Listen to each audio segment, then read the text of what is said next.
Merhabalar. Bugün ilginç bir soruyu cevaplamak istiyorum. Neden Doğu Perinçek? Neden onu bu kadar önemsiyorsun? Karakterinin şekillenmesinde ne kadar önemli birisi? Ee, Ayrıca kendisini devamlı komik duruma düşürdüğünü düşünmüyor musun? Ne kadar ciddiye alınır bir siyasi?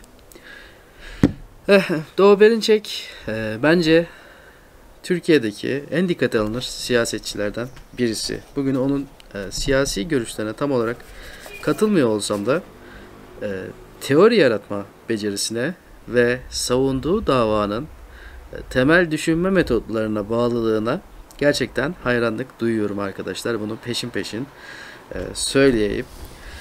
Doğu Perinçek aslında hatasız bir siyasetçi de değil. Ama onun hatalarını benim için kurtaran birisi var. O da Hasan Yalçın. Birçok kitabı var bende şu an. Bunları Ödemiş'e geldiğim için göstereyim dedim. Neoliberal Sol bunların arasında en iyi kitaplardan birisi. Dönekler, e, sonra Psikolojik Savaş, e, Medyamızın Halleri ve 68'in Sırrı. Bu kitapta Doğu Perinçek'in çok güzel bir ön sözü var. Bunları okumanızı tavsiye ederim. Doğu Perinçek'in çok yakın bir arkadaşıdır bu Hasan Yalçın. 68 hareketinin önde gelen öğrenci hareketi liderlerinden birisidir.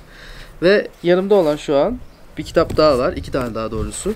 Bilimsel Sosyalizm ve Bilim ve de Stalin'den Gorbaçov'a diye bir kitap.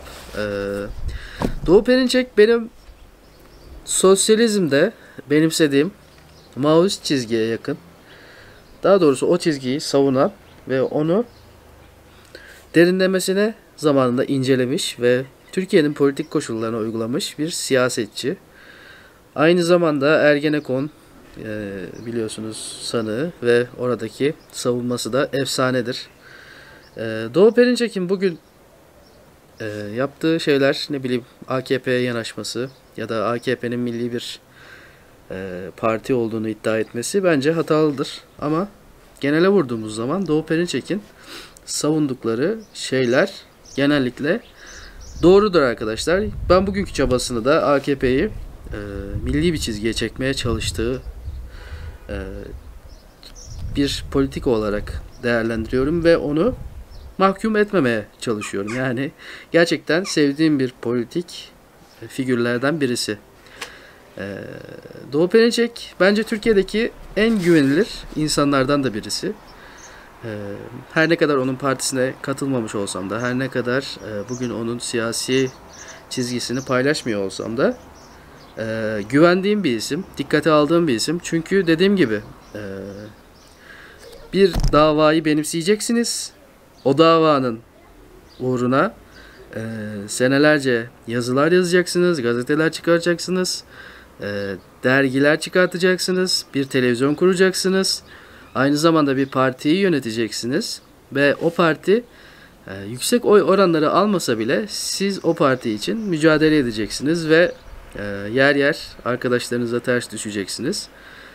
Bunları bir insanın, normal bir insanın psikolojisinin kaldırması pek normal değil arkadaşlar. Yani birçok insan şimdiye havluya atıp siyasetten elini eteğini çekmiş, torunlarını falan seviyordu yani.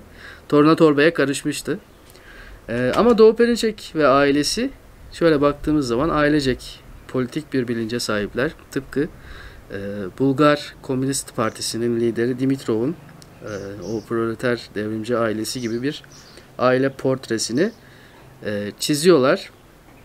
Dediğim gibi ben Doğu Perinçek'in bugün hatalı birçok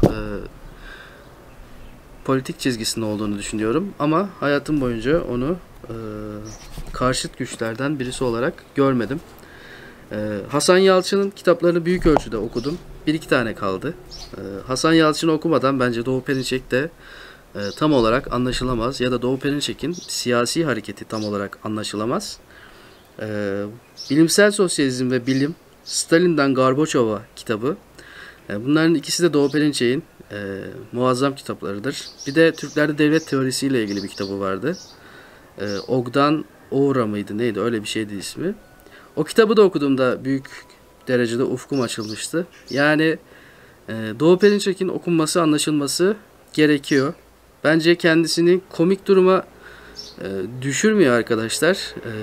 Bence Türkiye'deki ilkeli siyasetin ta kendisi Doğu Perinçek'tir. Çünkü partisini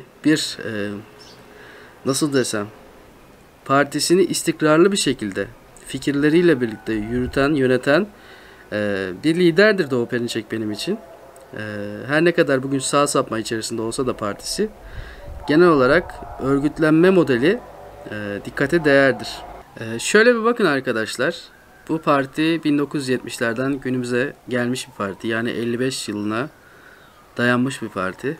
Yani bu partinin geçirdiği evrimlere bakarak da Doğu Perinçek'in yargılanmasının pek doğru olduğunu düşünmüyorum. Çünkü parti dediğimiz yapı aslında bir canlı bir organizma gibidir. Onun içerisindeki insanlar o partinin gidişatına şekil verirler.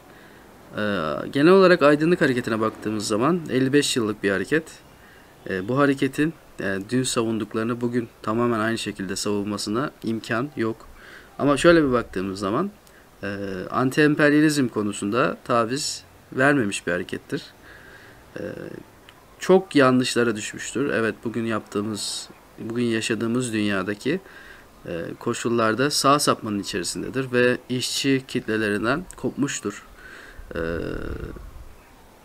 Ve Milli Demokratik Devrim'in de bence tam olarak hakkını vermemektedir. Yani o Stalin'in kitabını çıkartmışlardı. Ben alıp okumuştum onu. Ve oradaki bazı hareketlere eleştirileri Stalin'in bugün Vatan Partisi ve Doğu Perinçek üzerinde bir etkisinin oluşmasını isterdim. Çünkü zaten bu kitabı da onlar yazmışlar. Onlar çevirmişler ve yayınlamışlar. Sanırım Şule Perinçek çevirmişti kitabı. O Milli Demokratik Devrim kitabındaki Stalin'in eleştirileri bugün Vatan Partisi için dikkate alınması gereken eleştirilerdir. Milli cephe politikasının sınıf karakterinin olmadan ya da sınıfsal bir zemin üzerinden ya da sınıf mücadelesi üzerinden yürümediği koşullarda milli demokratik devrimin gerçekleşmesi de imkansızdır aslında. Çünkü bugün şöyle baktığımız zaman AKP ile yan yana gelmenin bir milli demokratik devrim cephesi oluşturması imkansızdır. Bugün Doğu Perinçek'in yapması gereken şey aynen CHP'nin yapması gereken şeyle benzerdir aslında. Sınıf karakterine uygun olan ittifaklar seçmek. Yani küçük burjuvazi, köylülük, milli burjuvazi bunun içine dahil edilebilir. Doğu Perinçek'in bugünkü ağırlıklı olarak yöneldiği sınıf milli burjuvazidir. Bu milli burjuvazinin rolünün fazla abartılması ne yazık ki işçilerle burjuvalar arasındaki çelişmeleri görmezden gelmesine neden olmaktadır Doğu Perinçek'in. O yüzden arkadaşlar bence Doğu Perinçek eğer bu videoyu bir gün izlerse yapması gerekenin bence işçi köylü yığınlarına gitmek olduğunu görmesi gerekir. Bu sağ sapmadan da onu kurtaracak temel politik dinamikleri ona verecektir. Türkiye'deki bir sosyalist önder olma iddiası güden bu insanın taşlanmasına değil, yapıcı bir şekilde eleştirilmesine ihtiyaç vardır. Çünkü diğer sosyalist partilerin liderlerine baktığımız zaman hiçbirisinin Doğu Perinçek kadar enerjik, moralman iyi olarak görebileceğimiz bir kişilik özelliğinin olduğunu ben düşünmüyorum. Genellikle 40'lı yaşlardaki bu adamlar Doğu Perinçek'in ajitasyon becerilerinden yoksun durumdadır. Ve en temel olarak Türkiye'deki sosyalist hareketlerin Mao'ya bakışı sorunludur. Belki de benim gibi birçok insanın Doğu Perinçek'in alternatifi olabilecek çeşitli partilere katılamama sebebi de budur. Çünkü adamlar Mao'cu yaklaşımı, yani Mao'nun getirdiği güncellemeleri reddeden, belli bir ortodoksinin içerisinde kalmanın konforuna erişmiş, ellerini çamurun içine sokmayan adamlar olarak karşımıza çıkıyorlar ve bu çamura girmeme istenci de onları çok doğal olarak Avrupa Birliği'nin ve Amerika Birleşik Devletleri'nin etkisi altındaki solculara dönüştürüyor. Doğu Perinçek'in hayatı boyunca hiç girmediği bu alan aslında onun çamura dokunma isteğindendir. Yani pratikle olan haşır neşirliğindendir. Doğu Perinçek her ne kadar pratikle kendini yoğursa da bir noktada sınıf politikasına da e, kör kalmaya başlamıştır 2000'lerden sonra. Ulusalcılaşma da aslında bununla ilgilidir. Ben ulusalcılaşmanın ya da ulusal politikanın olmaması gerektiğini savunmuyorum. Ama bunun sınıf karakterinden uzaklaştırılmasının çok tehlikeli ya da savunulan politikanın işe yaramaz bir hale gelmesine neden olabileceğini düşünüyorum. Doğu Perinçek Ekim devrimine, ne bileyim Çin devrimine yaklaşımı bakımından çok olumlu bir karakter. Yine aynı şekilde yazdığı kitaplarda bu süreçleri incelemesi görülebilir. Özellikle de Stalin'den Gorbaçov'a kitabında şöyle göstereyim. Gerçekten çok değerli bilgileri vermiştir. Yanlış hatırlamıyorsam bu kitapta da bir eleştiri var mıydı Türkiye soluna? Hayır, burada yoktu. Bilimsel sosyalizm ve bilimde vardı. Orada da Türkiye solunun içine girdiği koşulları eleştiren yaklaşımını görebilirsiniz. Ancak tüm bu eleştirilerin içinin doğması için de Doğu Perinçek'in bu hatalara düşmemesi gerekirdi diye düşünüyorum. Bu hataların üstesinden gelebilmesi için bence şöyle bir hafiften partisini yeniden ele alması, aynen Mao'nun yaptığı gibi şöyle bir partinin içerisinde kültür devrimi yapabilmesi ve AKP'den belli ölçüde uzaklaşması, kendisini bağımsızlıkçı bir çizgiye sokması gerekmektedir. Bence Doğu Perinçek boş bir adam değil. Bence Türkiye tarihine de çok önemli bir şekilde geçecek bir isim. Ondan beklenen şey bence bana kalırsa daha fazlasıydı. Benim ondan beklediklerim daha fazlasıydı. Bugünkü AKP ile partisini budaması bir gerçeklik olarak karşımıza çıkıyor. Ne yazık ki o Ergenekon soruşturmalarından sonra ortaya çıkışıyla birlikte büyük bir dinamizm elde edebilirdi.